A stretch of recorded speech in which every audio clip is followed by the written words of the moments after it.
Welcome back, everybody. You got Will and I, man, here from the Block Runner, and today we're going to talk about Binance again. Too crazy. We got a new flippening, like a lot of drama in the market over this. So hold on. Very reminiscent of like a Bitcoin Cash battle happening.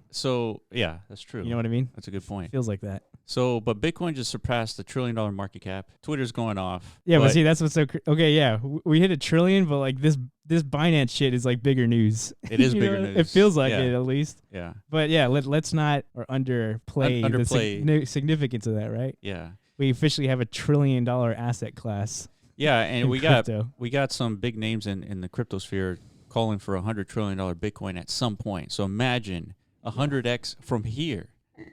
Yeah, not anytime soon. Not anytime soon, obviously. Yeah, that's not going to happen. But imagine just at some point $100 trillion Bitcoin. I mean, that's 10 times the market cap of gold. But anyway, the main story for today is definitely Binance at $300, 150% in 7 days. Just completely dominating the altcoin space. Number 3 after Ethereum on all-time market cap. Getting closer and closer. Yeah, man, the last time I've seen this kind of like challenge, it's very reminiscent of 2017 Bitcoin Cash days. You know, everyone it got super close. So maybe Bitcoin Cash is number 10. Yeah, it's not so much close anymore. But back then, like the narrative was spreading of like, you know, Bitcoin Cash is the better version of Bitcoin. You know, it's quicker, it's more scalable, I guess. It's, you know, it's actually true to the vision of Satoshi. It's peer-to-peer cash, right? Bitcoin isn't. Yeah. And that narrative totally took foot in the market, and I think they got this close, dude. I mean, you would have to pull up the charts between the two, but at some point during 2017, it was like neck and neck. Like there was a legit almost flippening. I mean, Bitcoin Cash does have a point. I mean, the original white paper was about a peer-to-peer cash network. Yeah. Bitcoin, as it is today, is not for that. Agreed. But Bitcoin has bigger, loftier goals than just a peer-to-peer cash. So, and that's why Bitcoin is potentially could go to 100 trillion at some point in the next 20 years. Yeah. But regardless, so we're seeing like a similar narrative start to cook up here between Ethereum. I mean, Ethereum it's up there with Bitcoin as far as like, you know, freaking blue chip, like juggernaut status. You know, it's an immovable force at this point, right? Nobody ever anticipates Ethereum to go anywhere, just like no one expects Bitcoin to go anywhere. But now we're starting to get like our first challenger, dude, here in Binance. I'm curious if Vitalik has said anything on Twitter about this? About Binance. Yeah, that's good, dude. Yeah, let's check in on good old Vitaly, dude. What's he been up to these days? Yeah, I'm sure he hasn't commented because you just add more fuel to the fire. No, he's good old Vitalik, just moving on, dude. Yeah, he's just focusing on, you know, core stuff, I guess. This shit doesn't matter. It's not gonna bother him. Yeah, but regardless, there's a lot of ETH maxis out there like totally tearing up, dude. Like this is a sad moment in the Ethereum maxi space. You know what I mean? If you're one of those. If you're like a true crypto head and like you're all in decentralization, right? Like this is you don't like to see this.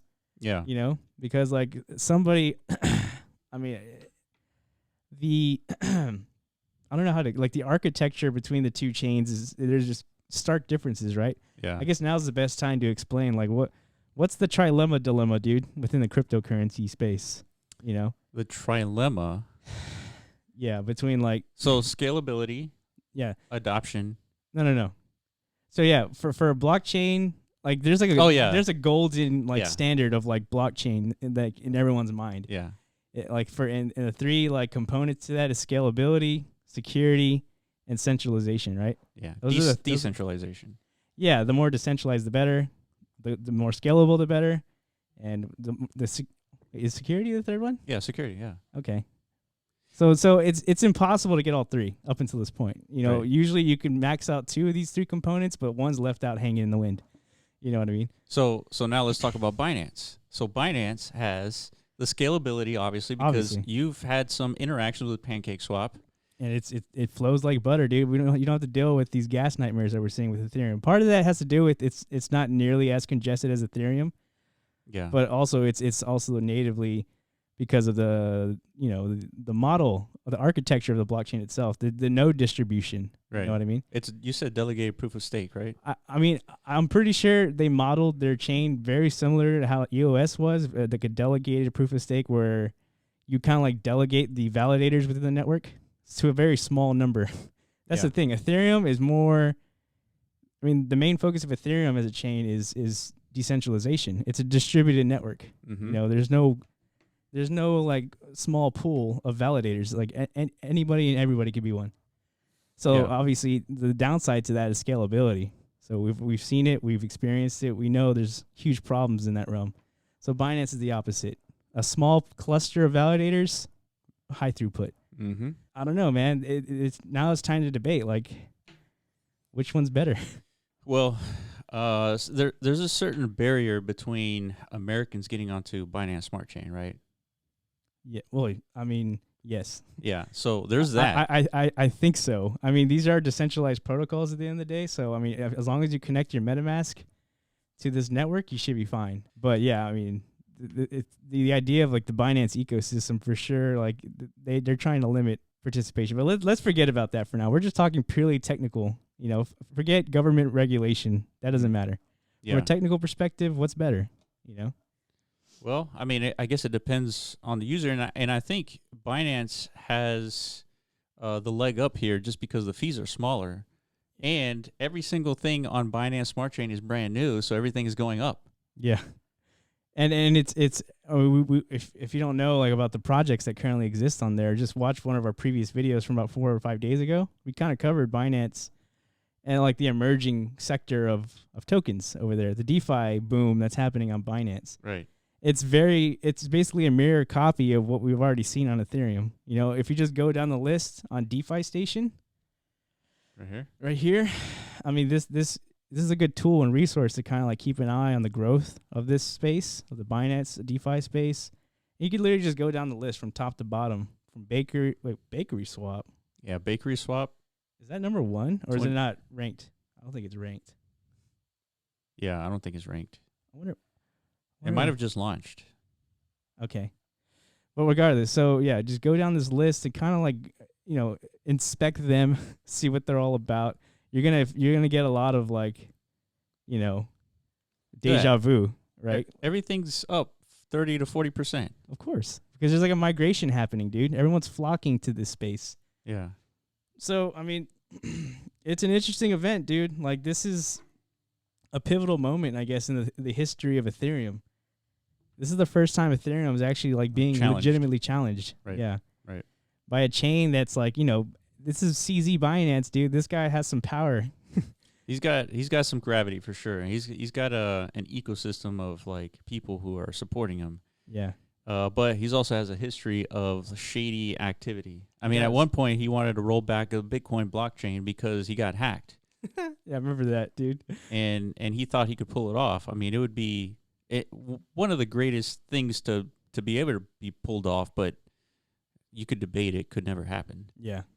So, I mean, there's even shadiness, I guess, like kind of like being thrown around today. If you go and check the volume of Uniswap and PancakeSwap. Yeah, right here. So this is Uniswap. We're looking at 1.1 billion in 24-hour volume.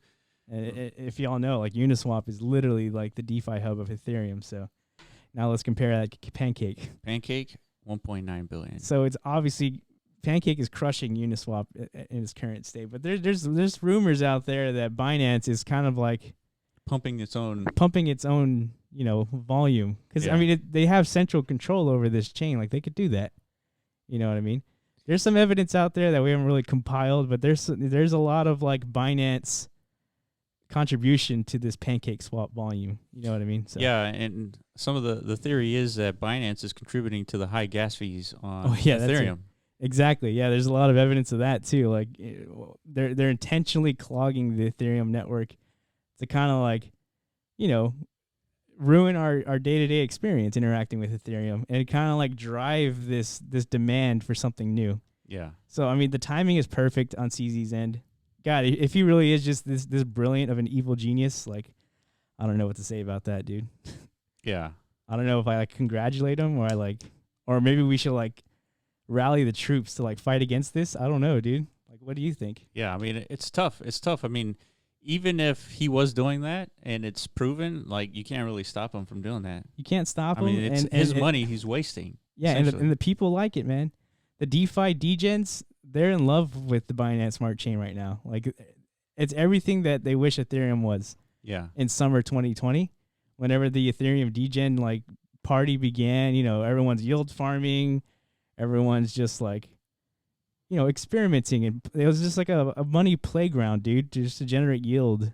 But the problem was the gas made it so difficult and expensive. Yeah. It kind of hampered some of that activity. So now we got like a whole new ecosystem with the same tool set, basically, just with like different memes attached. Right. Different foods. Yeah. We're not eating sushi now. We're eating pancakes. You know what I mean? That's right. So I don't know, man. We'll see what this snowballs into. I don't think this is going to stop anytime soon. Yeah. So ultimately, Binance is eating up Ethereum.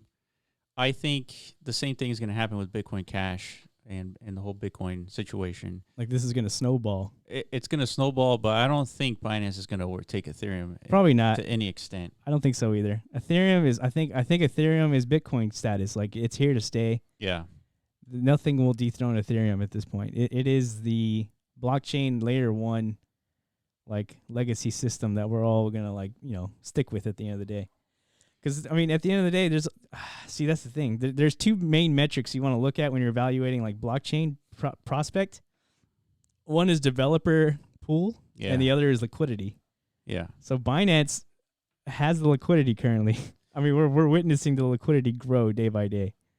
Yeah, So, this doubled since our video. like 4 days ago, dude. 4 days ago, yeah. It's doubled. When we made that video, it was 5 billion. Now we're encroaching 11. Like, this thing's on a train, brah. Yeah. So, And part of it, they're taking advantage of the whole situation too. Yeah. We got high gas fees, but on top of that, we already have an audience that understands DeFi. They know, they feel the gas fee situation, and they see Binance as like, oh, these gas fees are negligible. yeah. And so it's like, okay, it makes sense to move over. And then we have an entire ecosystem of copy pasta on Binance. Yeah. We have the exact same protocols. So there's no like learning curve, There's right? no learning curve. Exactly. So all of a sudden, you see every single coin on Binance chain do at least a 50% in a day. Yeah, and then there's that. There's FOMO too, because you're seeing so much like bullish activity on that chain. Like it's just so Ripping. Yeah, man. Like you want to be a part of it. You don't want to miss out. And then on top of that, we have an educated audience, Mm-hmm. and they know that if every single coin on Binance chain is doing a 50%, it makes money sense. It does. To move your money onto Binance Smart Chain. Well, let's pull up one that we plugged in our last video, which was like 4 days ago. Yeah, because one interesting thing about PancakeSwap is they're not just a Uniswap. They're adding even additional utility to their token. They have something called IFOs, which is like a funny twist on the IDO mania we've been covering, And the latest one is something called Berry. Pull up Berry, just like the price chart of that.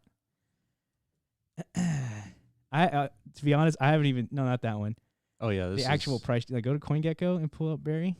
Like I haven't looked at the price, but I'm just gonna like LOL because this thing's probably like on a heater. Berry data. Yeah, that Berry one. data. BRY. Oh yeah, nice little 72% pop, dude. So you see, we kind of speculated in our last video. We're like, okay, we're witnessing Binance Smart Chain, like you said, copy pasta, right? Mm-hmm. So it makes sense to kind of like identify like components that are missing from their DeFi ecosystem that currently exists in Ethereum DeFi. And one thing they were missing were oracles. That's right. And then here we go. This thing is taking off. It's a decentralized oracle network on Binance Smart Chain.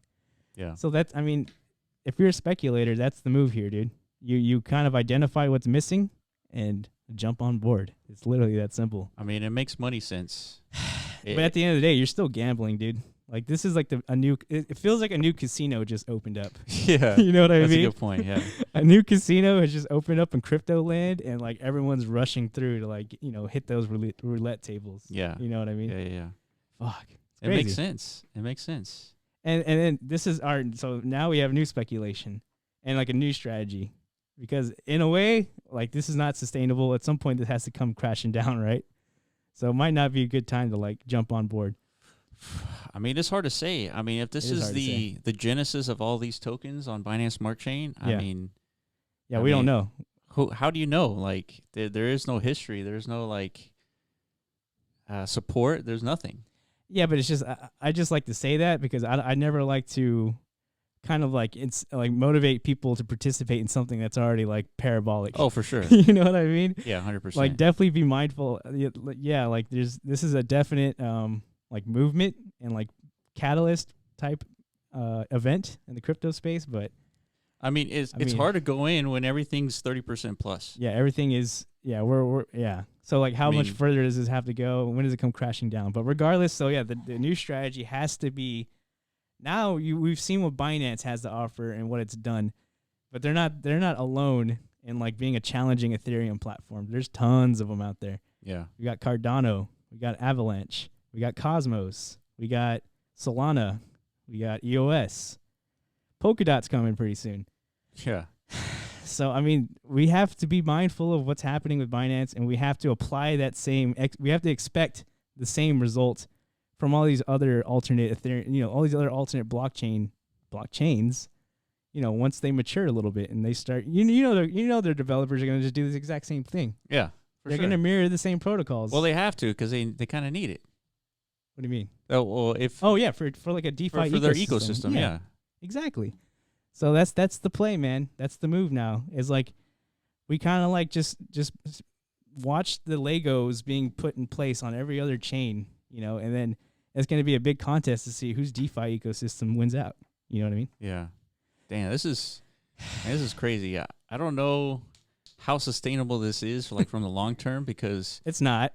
We're witnessing like the beginning of the bubble, basically. Yeah, and I'm trying to figure out like from cryptocurrency perspective, how are we going to have all these siloed blockchains be on their own and not communicate with each other, and maybe the future is a siloed blockchains. I don't think so. I think at some point, you think at some point Binance Smart Chain is gonna get on Polkadot? I think so, man. You think so? So? Yeah, I think we're at the phase of Web 3.0 where the internet was whenever it was all like universities and government entities siloed within, like they were just internal networks within like a university or like a government agency. But at some point, like they figured out a way to bridge and communicate with one another. Yeah, they adopted protocols. Exactly. So these protocols haven't been built yet. That's what I'm saying. Yeah, I mean, or maybe they are. They're on their being. Yeah, they're on their way. I mean, yeah. Polkadot would be one of them. Yeah, clearly Polkadot's like main, like the push in Polkadot is to be that, like, facilitate that connection. And there's Cosmos. There's others. But currently you're right. Like we're witnessing the beginning of the silo activity. Yeah. We're going to have tons of different silos. So then you have these silos and they all have their own DeFi ecosystems mirroring each other, like in functionality. Yeah. And so once that merger takes place where they're all the internet of blockchains through Polkadot or Cosmos, whoever wins, then you start seeing the domino effect of these functionalities starting to fall off because Ethereum has more liquidity Well, see, that's the thing. Then you're going to see the emergence of like different front-end applications that kind of like they leverage all of these different silos of liquidity and activity. Yeah. And like they should be able to automate like and optimize, like whenever you interact with an application, it should be able, on the back end, it should be able to determine, okay, this is the best liquidity environment. That's a good point. I'm going to extract it from Binance today. Yeah. Automated market maker, basically. It's going to be an automated market maker that's connected to all the chains. For liquidity, DeFi, everything. That makes sense. Yeah, but like from an end user perspective, we're not going to know any of that's going on. Yeah. We shouldn't. Yeah, who cares if you're using Binance Smart Chain or Ethereum to get your 30% yield? Yeah, don't even tell me where it came from, dude. Yeah. Like whoever designs this app, don't even tell me. It's like we're extracting from Binance. Fuck off, dude. I don't want to know. Just tell me like how much I got and like what's happening and like let me go on about my day. As it should. As it should. Yeah. Yeah, we don't know how credit card transactions work. I mean, some of us do, but it's complicated. I don't want to know where my transactions are coming from, dude. I just want to like swipe and be done with it. Yeah. You know what I mean? So, but we're heading there, dude. Like this is super bullish in my mind. Like this is awesome. All right. Well, let us know what you think about Binance. Are you with CZ? Are you against CZ? And make sure you follow us on Twitter at The Blocker and also at MetaZone.io. Like, subscribe. Thank you all for the comments, and we will see you in the next video. Peace.